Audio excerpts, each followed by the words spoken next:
नमस्कार। संस्कृत शास्त्रों में सर्वप्रथम मंगलाचरण का प्रयोग किया जाता है। ये मंगलाचरण आखिर क्यों इसका प्रयोग करते हैं रचनाकार? जैसे आप सब जानते हैं कि कोई भी घर में हम पूजन कार्य या शुभ कार्य कराते हैं, वहां पर स्वस्ति वाचन का वाचन होता है। वहां स्वस्ति वाचन होता है और वह स्वस्ति वाचन मंगल कामना के लिए किया जाता है। उसी तरीके से जो प्राचीन ऋषि हुए हमारे, उन ऋषियों ने प्राचीन काल से ही हमारी यही परंपरा रही है कि ग्रंथ की निर्विघ्न समाप्ति के लिए ग्रंथकार जो अपने आराध्य का स्मरण जरूर करता है, उसे ही मंगलाचरण कहते हैं। मंगल कामना से पढ़ा जाए उसे मंगलाचरण कहा जाता है। वो श्लोक में, पद में, किसी भी उसमें हो सकता है और ये मांगलिक मंत्र होता है। प्राय ग्रंथों के आरंभ में इनकी सफल समाप्ति के लिए श्लोक की रचना की जाती है। और जैसे हम देखेंगे कि महाभारत ग्रंथ है हमारा, इसका जो मंगलाचरण बहुत प्रसिद्ध है। इसमें महाभारतकार ने नारायण नर और नरोत्तम, सरस्वती देवी और व्यास को नमस्कार किया है। जो इसका मंगलाचरण है वह है नारायणम नमस्कृत्य नरम चैव नरोत्तमम देवीं सरस्वती व्यासम ततो जयमुदीरयेत्। मंगलाचरण का श्लोक देखने पर ऐसा जान पड़ता है कि यहाँ नारायण शब्द का अर्थ है भगवान श्री कृष्ण और नरोत्तम का अर्थ है नर अर्जुन। महाभारत में प्राय सर्वत्र इन्हीं दोनों का नर नारायण के अवतार के रूप में उल्लेख हुआ है। मंगलाचरण में ग्रंथ के इन दोनों प्रधान पात्र तथा भगवान की मूर्ति गुल को प्रणाम करना मंगलाचरण को नमस्कार होने के साथ ही वस्तु निर्देशात्मक भी बना देता है। रामायण, भगवान श्री राम की कथा इसमें वर्णित है और रामायण का उपजीव काव्य रामायण को ही देखकर कालिदास ने रघुवंश महाकाव्य की रचना की, जिसमें रघुवंश जो राम जी के पूर्वज थे उनकी कहानियां हैं और इसमें राम जी के पूर्वज थे उनकी कहानियां, उनके बाद के राजाओं की भी कहानियां हैं। और इसका जो पहला मंगलाचरण है भगवान शिव और माता पार्वती को समर्पित है। कालिदास माँ भगवती, पार्वती और भगवान शिव के बहुत भक्त थे। उन्होंने इनको ही ध्यान करके इस मंगलाचरण का प्रयोग किया। वागर्थाविरुषं पृक्तौ वागर्था प्रतिपत्तये जगतः पितरो वंदे पार्वती परमेश्वरो।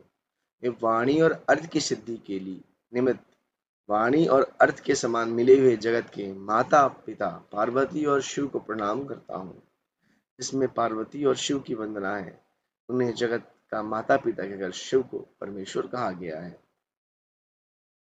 और ऐसे ही सूर्य सिद्धांत है जो ज्योतिष शास्त्र का ग्रंथ है। अचिंत्य व्यक्त रूपाय निर्गुणाय गुणात्मने समस्त जगदाधारा मूर्ते ब्रह्मणे नमः। सूर्य सिद्धांत के प्रथम सूक्ल में रचनाकार ने ब्रह्म को नमस्कार करते हुए उसे अचिंत्य, अव्यक्त रूप, निर्गुण, गुणात्मन और समस्त जगत का आधार बताया है।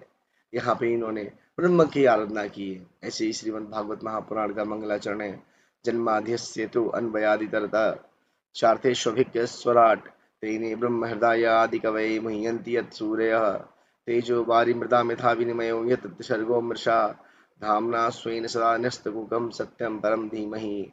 भगवान श्री कृष्ण इसमें उनको इस जगत की सृष्टि, स्थिति और प्रलय होते हैं क्योंकि वह सभी सद्रूप पदार्थों में अनुगत है और असत पदार्थों से पृथक है। जड़ नहीं, चेतन है, परतंत्र नहीं, स्वयं प्रकाश है। जो ब्रह्म अथवा हिरण्यगर्भ नहीं, प्रत्युत उन्हें अपने संकल्प से ही जिसने इस वेद ज्ञान का दान किया हो, जिसके संबंध में बड़े बड़े विद्वान भी मोहित हो जाते हैं। जैसे तेजोमय सूर्य रश्मियों में जल का, जल में स्थल का, स्थल में जल का भ्रम होता है, वैसे ही जिसमें यह त्रिगुणमयी जागृत स्वप्न सुषुप्ति रूपा सृष्टि मिथ्या होने पर भी अधिष्ठान सत्ता से सतवत प्रतीत हो रही है, उस अपनी स्वयं प्रकाश ज्योति से सर्वदा और सर्वथा माया कार्य से पूर्णतः मुक्त रहने वाले परम सत्य रूप परमात्मा का हम ध्यान करते हैं। यह मंगलाचरण श्रीमद् भागवत महापुराण से है। आगे रामचरितमानस वर्णानाम अर्थसंघानाम रसानाम छंदसामपि मंगलम च कर्तारो वंदे वाणी विनायको। वाल्मीकि रामायण है जो वाल्मीकि जी द्वारा कृत है, और ये रामचरितमानस जो तुलसीदास जी द्वारा कृत है। तो ये दोनों ही महाग्रंथ हैं जो भगवान श्री राम को समर्पित है। कहते हैं कि वर्णों अक्षर अर्थ समूह रसो छंद और मंगलों को करने वाली सरस्वती जी और श्री गणेश जी की मैं वंदना करता हूँ। इसका जो दूसरा श्लोक है भवानी शंकरो वंदे श्रद्धा विश्वास रूपिणो याभ्याम विना न पश्यति सिद्धा स्वांत स्तमीश्वरम। श्रद्धा और विश्वास के स्वरूप ही पार्वती जी और श्री शंकर जी की मैं वंदना करता हूँ, जिनके बिना सिद्ध जन अपने अंतःकरण में स्थित ईश्वर को नहीं देख पाते। अगर आप सब देखेंगे तो सारी मंगलाचरणों में भगवान विष्णु, भगवान कृष्ण, माता पार्वती, भगवान ब्रह्मा अपने इष्ट इत्यादियों की उन्होंने आराधना की और इसको मंगलाचरण के रूप में प्रयोग किया है। तो आप समझ सकते हैं कि मंगलाचरण जो होता है वह ग्रंथ को विघ्नों से बचा करके पूर्ण रूप में सफलता प्राप्त करने के लिए भगवान से प्रार्थना की जाती है, ताकि हे भगवान, हे ईश्वर, हे मेरे इष्ट, इस ग्रंथ को पूर्ण रूप से, शुद्ध रूप से पूर्ण करने में मुझे सफलता प्रदान करें।